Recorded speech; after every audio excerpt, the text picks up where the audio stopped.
My husband kicked me out of our house, screaming I was a lazy leech who brought nothing to the table. He thought he'd won, laughing as I packed a single bag. But the next day, I bought that house right out from under him, and he was the one begging to stay. Want to know how I flipped his world upside down? My name's Taylor. I'm 34, a freelance consultant living in Denver, Colorado. Well, at least I am now. Back then, I was just me, a woman who thought she'd built a life with someone who'd have her back forever. My husband, Ryan, was 36, a real estate agent with a smile that could sell ice to penguins. We met 8 years ago at a friend's art gallery opening. His hazel eyes locked on mine, and he spent the whole night asking about my sketches, my dreams, my favorite coffee shop. I fell hard.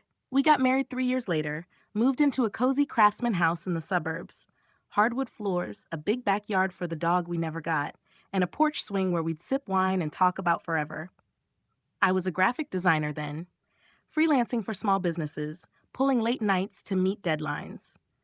Ryan was the breadwinner, always out closing deals, coming home with stories about clients and commissions. I loved his ambition.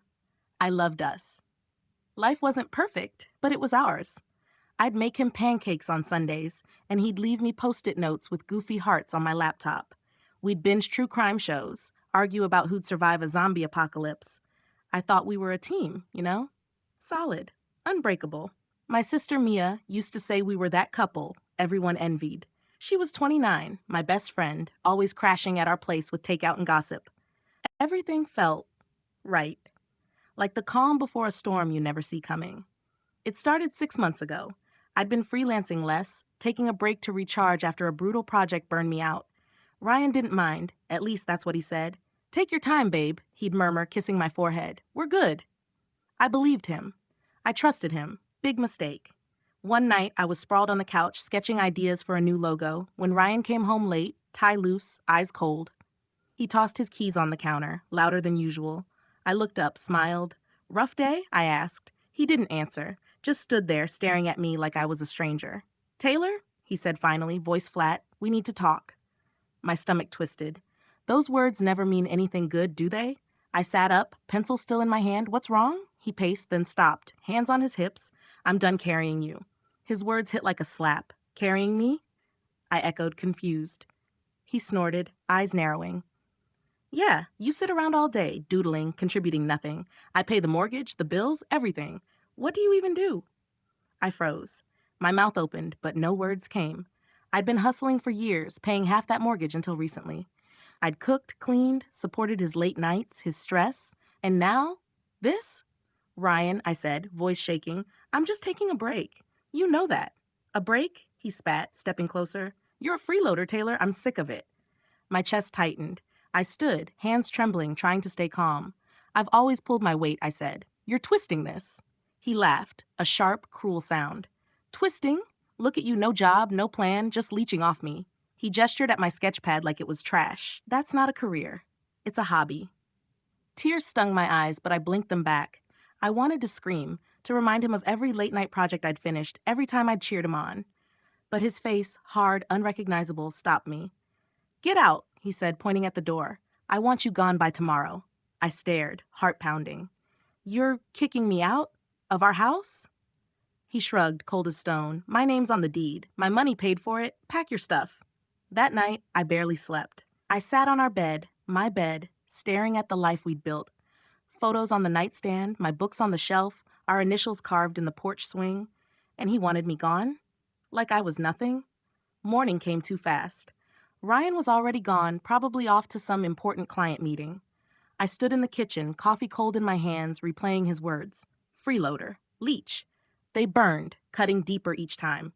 Part of me wanted to call him, beg him to take it back. But another part, a quieter, angrier part, was waking up.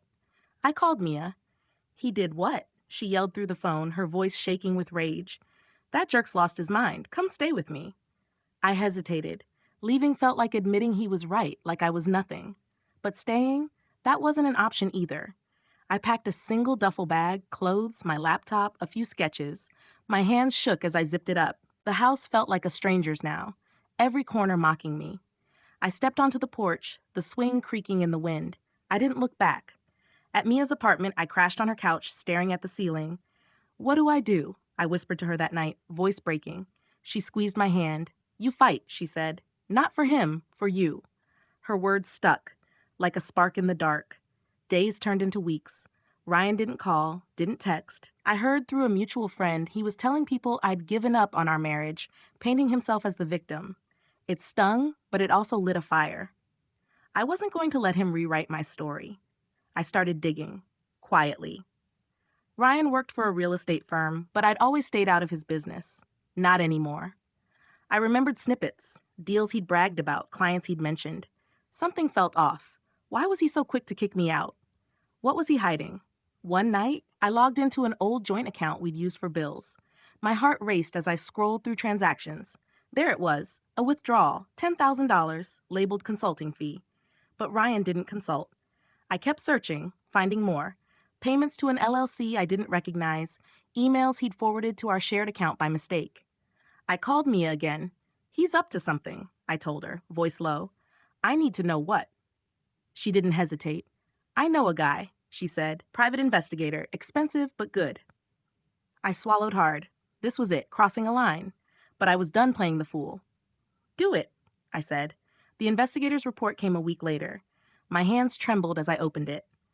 Ryan wasn't just selling houses. He was funneling money through shady deals, skimming profits with a partner, a woman named Lauren, his new client.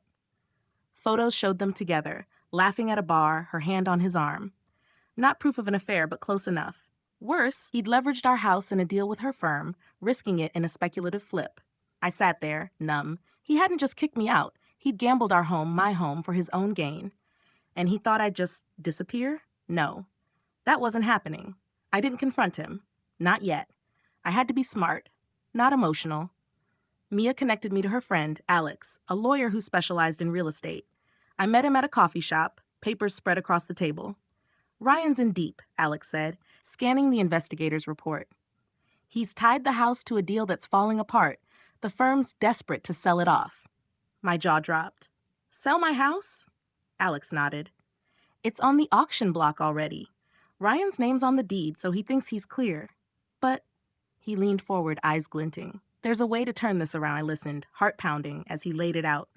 The house was tied to a bigger portfolio, a bundle of properties Ryan's firm was unloading to a private equity group. And that group? I knew them. Not personally, but through my freelancing days.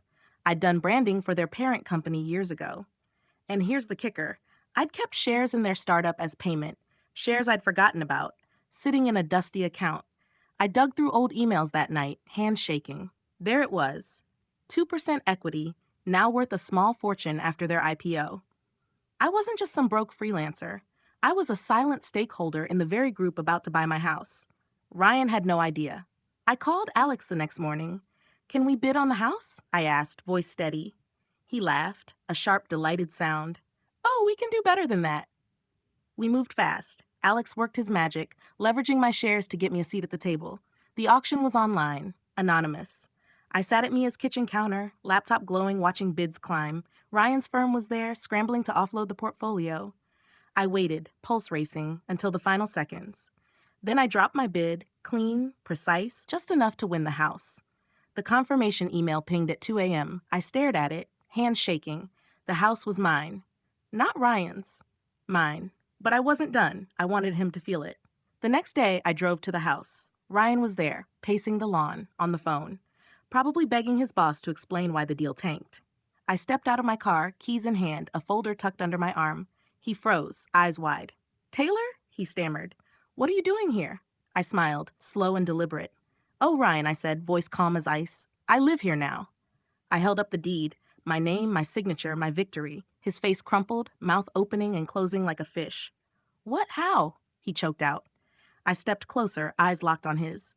"You thought I was nothing? Just a lazy leech?" I tossed the folder at his feet, copies of his shady deals, the investigator's photos, every lie laid bare. "I bought this house, Ryan, with my money, my shares, my power." He staggered back, hands trembling. "Taylor, wait, let's talk." I cut him off, voice sharp. "You gambled our home, you kicked me out, and now—" I leaned in, dropping my voice to a whisper.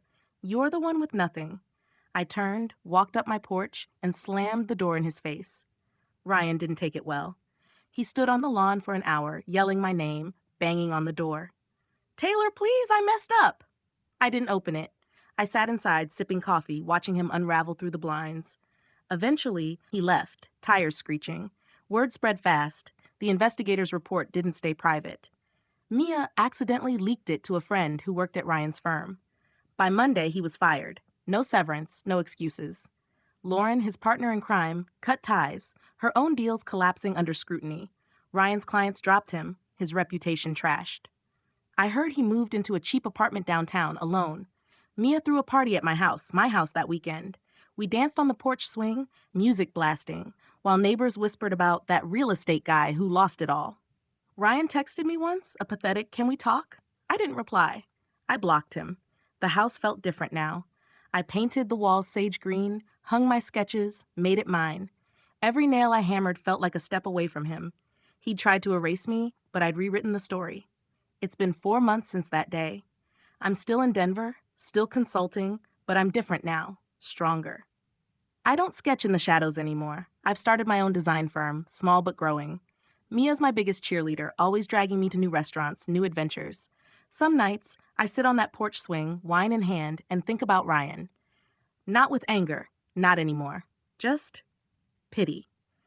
He thought he could break me, but he only broke himself. I learned something through all this. Trust is precious, but it's not blind. And power? It's not about who yells the loudest. It's about who's smart enough to play the long game. I'm not perfect. I still jump when the phone rings, half expecting his voice.